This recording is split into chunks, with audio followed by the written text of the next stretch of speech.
যারাই খেপা তারাই ভাগবত কৃপা পেয়েছে।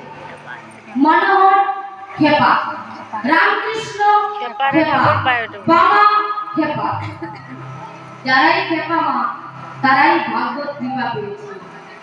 এই যে বাবা জয়দেব গোস্বামীর কথা বলছি, এই জয়দেব গোস্বামীর পূর্বজন্মে কে ছিলেন গো? ও বাবা, এই জয়দেব গোস্বামীর পূর্বজন্মে কে ছিলেন? মানদাতার নাম শুনেছেন বাবা? ও মা, মানদাতার নাম শুনেছেন?